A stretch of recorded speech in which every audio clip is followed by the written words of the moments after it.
a cabo reformas más radicales dentro de la Iglesia, mientras que el ala más conservadora sostiene que está llevando a los católicos por un camino demasiado liberal.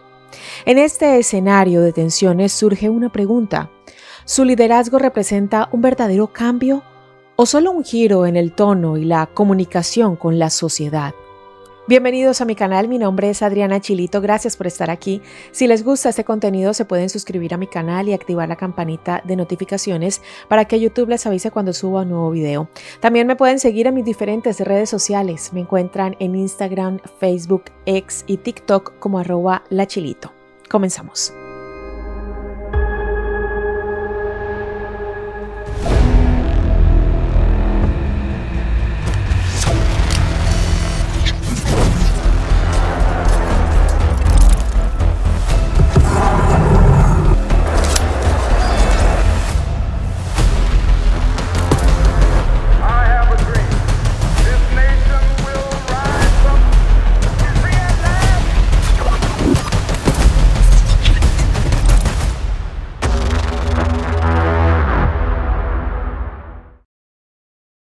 Biografía. El 17 de diciembre de 1936, en Buenos Aires, Argentina, nació Jorge Mario Bergoglio. Creció en el barrio porteño de Flores, en el seno de una familia de clase media. Es el mayor de 5 hermanos, hijo de Mario José Bergoglio, un contador y empleado de ferrocarril, y Regina María Sívori, una ama de casa.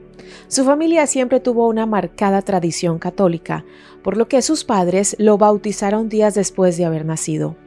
El 25 de diciembre de 1936, en la Basílica María Auxiliadora en la ciudad de Buenos Aires, se inició en la fe cristiana.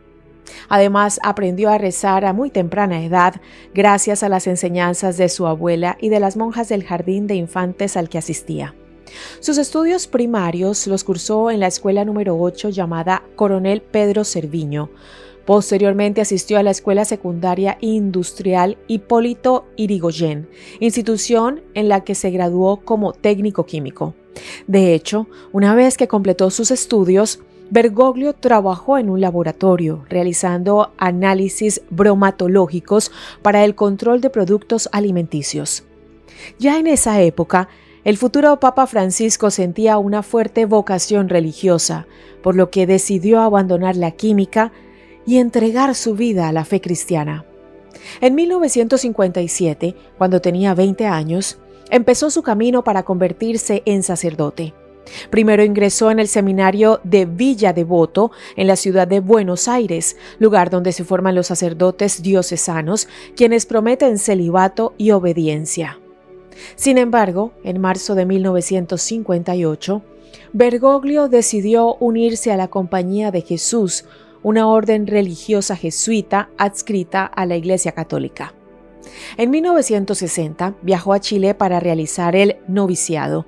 Allí recibió una formación que lo ayudó a desarrollar un marcado sentido de la austeridad, la humildad y el trabajo con la comunidad y los pobres. Pero por aquella época también se licenció en Filosofía y Teología. En 1963 regresó a Argentina y entre 1964 y 1965 fue profesor de Literatura y Psicología en el Colegio de la Inmaculada de la ciudad de Santa Fe. En 1966 enseñó las mismas materias en el Colegio del Salvador en Buenos Aires. Luego de un intenso camino de formación espiritual y en paralelo un constante desarrollo intelectual, Jorge Mario Bergoglio fue ordenado sacerdote jesuita. De esta manera, en 1969, teniendo 32 años, hizo sus votos de castidad, obediencia y pobreza.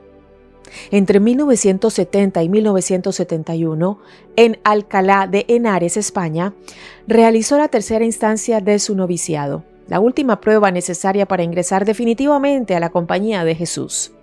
Al año siguiente regresó a Argentina y entre 1972 y 1973 fue maestro de novicios en la residencia Villa San Ignacio, en la provincia de Buenos Aires.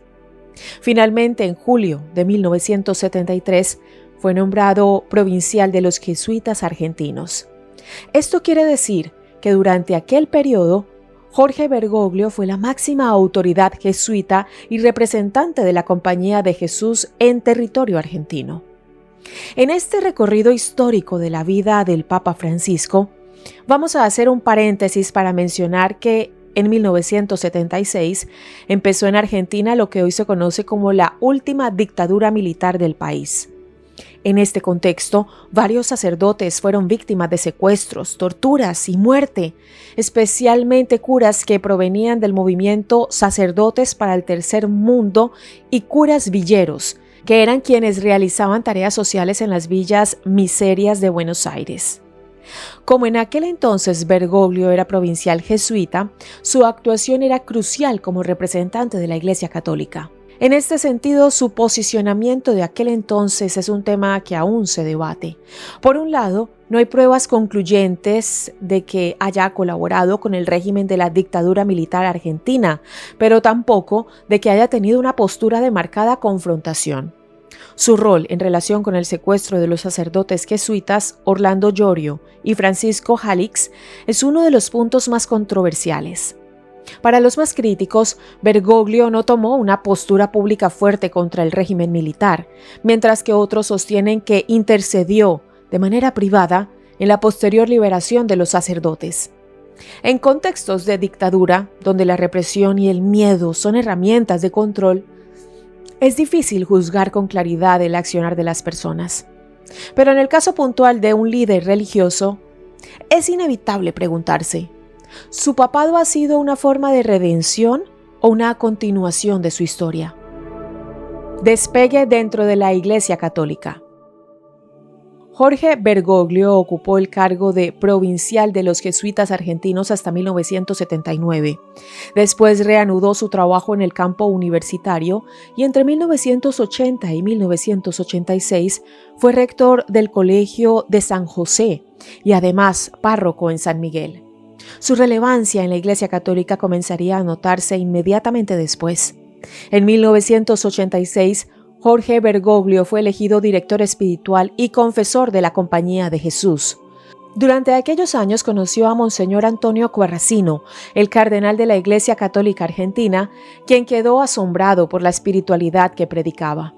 Este vínculo terminó acercando a Bergoglio a nada más ni nada menos que al Papa Juan Pablo II. El 20 de mayo de 1992, Juan Pablo II nombró a Bergoglio obispo titular de la diócesis de Oca y uno de los 4 obispos auxiliares de la arquidiócesis de Buenos Aires, ordenación episcopal que era presidida por Monseñor Quarrasino. Durante toda la década, Bergoglio siguió desarrollándose dentro de la Iglesia. El 3 de junio de 1997 fue designado arzobispo coadjutor de Buenos Aires con derecho a sucesión, por lo que ocupó el cargo de su mentor, Monseñor Quarrasino, luego de su muerte. En este sentido, en 1998, Bergoglio se convirtió en arzobispo de la ciudad de Buenos Aires, uno de los cargos con mayor jerarquía dentro de la Iglesia Católica. El comienzo del siglo XXI seguiría dándole buenas noticias al futuro Papa Francisco. El 21 de febrero de 2001, Jorge Mario Bergoglio fue elevado a la categoría de cardenal por el Papa Juan Pablo II. Esto significó que se convirtió en uno de los principales consejeros del Papa, ayudando a gobernar la Iglesia Católica. Para entender su importancia, este es el cargo que le sigue en jerarquía al Santo Padre. Este tipo de nombramientos se celebran en un evento llamado consistorio y según un relato publicado en el libro San Giovanni Paolo Magno, en 2001 Bergoglio no se privó de mostrar su afecto. En este sentido, cuando estaba arrodillado listo para recibir el birrete de cardenal, besó la mano del Papa. Algunos lo criticaron por este gesto, sin embargo, él nunca mostró arrepentimiento. En el consistorio, un aspecto que lo caracterizaría años más tarde sería su humildad y austeridad. Aquel febrero de 2001, Bergoglio optó por no ser acompañado desde Buenos Aires hasta el Vaticano y alentó a sus amigos a donar el dinero de los boletos de avión para ayudar a los menos afortunados. Otro detalle que no pasó desapercibido fue que Bergoglio optó por no adquirir un vestido nuevo para tan importante ocasión y decidió mandar arreglar el vestido de su predecesor, Antonio Quarracino. Así mantuvo su compromiso con el voto jesuita de la pobreza. Antes de su elevación a cardenal, Bergoglio ya era conocido dentro de la Iglesia Católica. Sin embargo, su popularidad se restringía al ámbito hispanoamericano. Pero el hecho de alcanzar la investidura cardenalicia hizo que su nombre fuera captado a nivel mundial. De hecho, ya para aquel entonces, algunos pensaban que podía llegar a ser un buen candidato para el próximo papado. Su ascendencia dentro de la Iglesia Católica se debe en gran parte a su relación con Juan Pablo II. A pesar de las diferencias jerárquicas de sus roles, ambos servidores de la Iglesia mantuvieron un vínculo significativo. A lo largo de los años, Bergoglio destacó la caridad y el consuelo de Juan Pablo II para los más necesitados. Siempre que pudo expresó su admiración por él. En 2014, una vez convertido en papa, Francisco canonizó a Juan Pablo II. El camino de Bergoglio hacia el papado. El 2 de abril de 2005 murió el Papa Juan Pablo II y al quedar vacante la silla de Pedro, los cardenales del mundo fueron convocados al cónclave que elegiría al nuevo Papa. Jorge Bergoglio viajó a la Ciudad del Vaticano para cumplir con su tarea. Finalmente, el 19 de abril de 2005, en el segundo día del cónclave, el cardenal Joseph Ratzinger fue elegido como sucesor de Juan Pablo II y asumió con el nombre de Benedicto XVI. En aquel entonces, Jorge Mario Bergoglio fue considerado como uno de los candidatos para ocupar el trono de San Pedro. Él, a diferencia de Ratzinger, era un cardenal jesuita con un perfil que atraía a quienes buscaban una opción más pastoral. Aunque nunca se sabrá con certeza cuántos votos recibió cada uno de los candidatos, su fuerte presencia en 2005 dejó claro que era un candidato papable. Una vez finalizado el cónclave, Bergoglio, aún siendo cardenal y arzobispo de Buenos Aires, regresó a su ciudad natal y continuó con su labor pastoral. Fue presidente de la Conferencia Episcopal Argentina durante 2 periodos consecutivos, desde noviembre de 2005 hasta noviembre de 2011. Durante su presidencia, una de sus principales preocupaciones fue la pobreza, insistiendo en la idea de que esta problemática no era solo una cuestión económica, sino de moral y ética. Además, llamó a la dirigencia política y empresarial de su país a asumir la responsabilidad para combatir esta problemática. Como arzobispo de Buenos Aires, pensó en un proyecto misionero centrado en la comunión y en la evangelización. Llamó a reevangelizar Buenos Aires e invitó a sacerdotes y laicos a trabajar juntos en esta tarea. El Papa argentino. El 28 de febrero de 2013, después de casi 8 años en el papado, Benedicto XVI renunció, alegando una falta de fuerza mental y física debido a su avanzada edad. Qua propter bene consus pontes huius actus plena libertate declaro, me ministerio episcopi Rome, successore Sancti Petri, mi per manus cardinalium, die 11 aprilis bis 15 commissum, renunciare ita da die 28 februari bis 13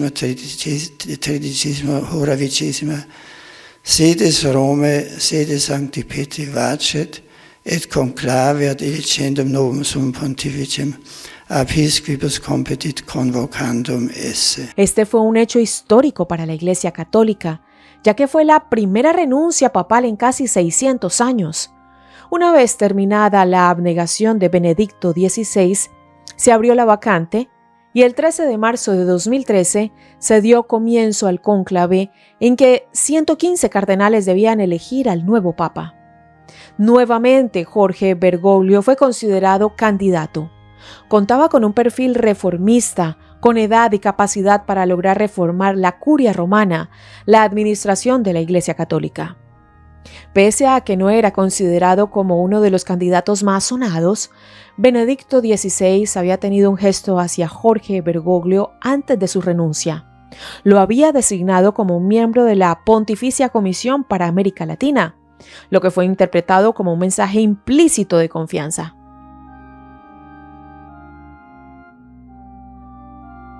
Finalmente, Luego de 2 días de cónclave y tras 5 rondas de votaciones, el cardenal Bergoglio fue elegido como sucesor de Benedicto XVI. El miércoles 13 de marzo de 2013, la fumata blanca de la Capilla Sixtina dio a conocer que ya había un nuevo papa. A la par sonaron las campanas de la Basílica de San Pedro, dando la bienvenida al nuevo pontífice. Minutos después, el cardenal protodiácono Jean-Louis Tauran anunció la elección del nuevo papa con la frase en latín Habemus Papa, que significa tenemos papa.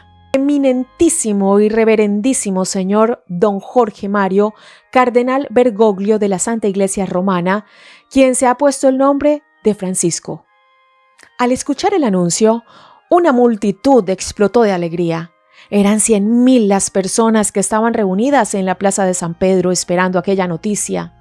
El Papa Francisco salió al balcón de la Basílica de San Pedro y saludó a la multitud que lo ovacionaba. Agradeció tan cariñoso recibimiento y con mucha emoción en el rostro dijo: «Parece que los cardenales me fueron a buscar al fin del mundo». Para ese entonces, Bergoglio tenía 76 años y era el primer pontífice jesuita y de América Latina. El primero no nativo de Europa, Oriente Medio o el norte de África, y el primero procedente del hemisferio sur del mundo. También destaca por ser el primer pontífice no europeo desde el año 741, año en el que falleció Gregorio III, que era de origen sirio. Además, también es el primer papa perteneciente a la Compañía de Jesús. En este sentido, eligió su nombre en honor a Francisco de Asís, el santo que simboliza la humildad y el servicio a los pobres. Francisco, un papa distinto. Desde el momento en que Francisco salió al balcón de la Basílica de San Pedro, el mundo vio un papa distinto a lo conocido. Salió con un gesto sereno y una cruz en el pecho. Al hablar, su primer gesto también fue inesperado. En lugar de impartir inmediatamente la bendición a la multitud, pidió al pueblo que rezara por él. Prima vi chiedo a la Casa Santa Marta, una residencia sencilla dentro del Vaticano. Además, rechazó los vehículos ostentosos y prefirió un Ford Focus. Al 2025, Francisco ya lleva 12 años como papa y durante este tiempo ha llevado adelante todo tipo de reformas que han parecido radicales para los sectores más conservadores, pero insuficientes para quienes esperan una iglesia más progresista. Por ejemplo, sabemos que promovió un cambio de tono en la relación de la Iglesia con las personas de la comunidad LGBTQ+.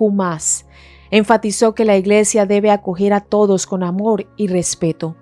En 2023, permitió por primera vez la bendición de parejas del mismo sexo, hecho que provocó el rechazo de los sectores conservadores en África y Estados Unidos. Sin embargo, hizo mucho hincapié en que de ninguna manera las bendiciones debían confundirse con el sacramento del matrimonio. En este sentido, los homosexuales católicos continúan sin tener los mismos derechos que las parejas heterosexuales. Desde esta perspectiva, el Papa también demostró apertura hacia los divorciados que vuelven a contraer matrimonio. En un documento publicado en el año 2016, abogó por una iglesia más compasiva hacia miembros imperfectos, como los divorciados que se han vuelto a casar, argumentando que nadie puede ser condenado para siempre. Por otro lado, Francisco trabajó en la inclusión de mujeres en posiciones de liderazgo dentro del Vaticano. Nombró mujeres en altos cargos de la curia, permitiéndoles tener voz en asuntos que antes solo estaban reservados para los cardenales. También revolucionó el Sínodo, una reunión mundial de obispos, al incluir por primera vez a mujeres. Pero una pregunta se abre nuevamente. ¿Estos cambios son realmente progresistas o solo gestos simbólicos? Si bien nombrar a mujeres en cargos de liderazgo representa un avance en términos de visibilidad e influencia, El punto central sigue sin tocarse, la imposibilidad de que las mujeres sean ordenadas como sacerdotes. Uno de los mayores desafíos de su papado ha sido la crisis por los abusos sexuales dentro de la Iglesia. En el año 2019 promulgó la norma Vos Estis Lux Mundi, una reforma del derecho canónico. Esta norma obliga a los obispos y superiores religiosos a denunciar casos de abuso e intenta proteger a las víctimas.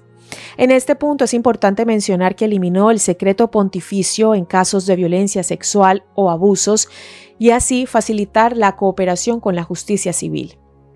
Sin embargo, el secreto de confesión sigue siendo inquebrantable, lo que plantea un dilema ético y también un dilema legal. Desde la perspectiva de la Iglesia, la confesión es un sacramento sagrado. Por otro lado, esta postura puede ser vista como una barrera para la justicia. Si un sacerdote recibe una confesión de abuso y no puede denunciarlo, ¿no está encubriendo indirectamente el delito?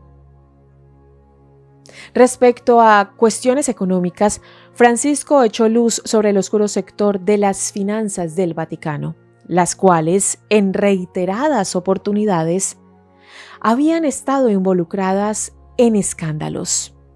En 2014 creó un secretariado para la economía que se encargó de diseñar un marco para las inversiones, tomó medidas anticorrupción y ordenó el saneamiento del Banco del Vaticano, cerrando 5.000 cuentas. Por último, ha demostrado apertura al diálogo con otras religiones. Francisco ha impulsado un histórico acercamiento al Islam, como mostró en una visita a Irak en el año 2021. También ha trabajado para mejorar las relaciones con la Iglesia Ortodoxa y otras denominadas cristianas.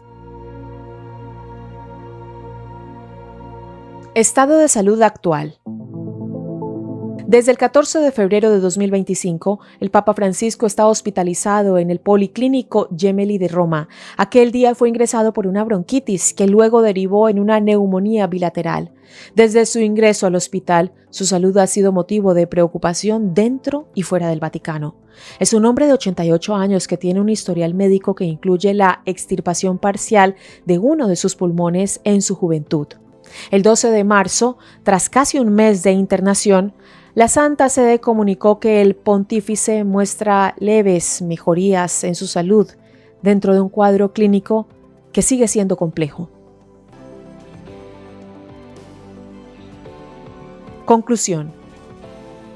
Francisco es un papa de contrastes. Mientras algunos lo ven como un revolucionario dentro de la Iglesia, otros consideran que sus reformas son demasiado prudentes.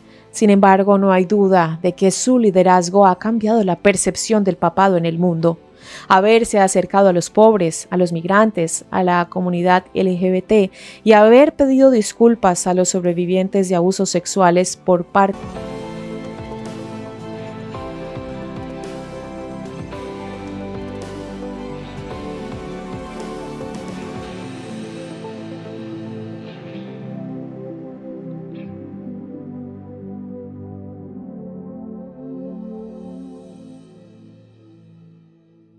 Gracias a todos por llegar hasta el final del video. Los invito para que se suscriban al canal, para que se hagan miembros si así lo desean, para que me sigan en mis redes sociales. Me encuentran en Instagram, Facebook, X y TikTok como @lachilito.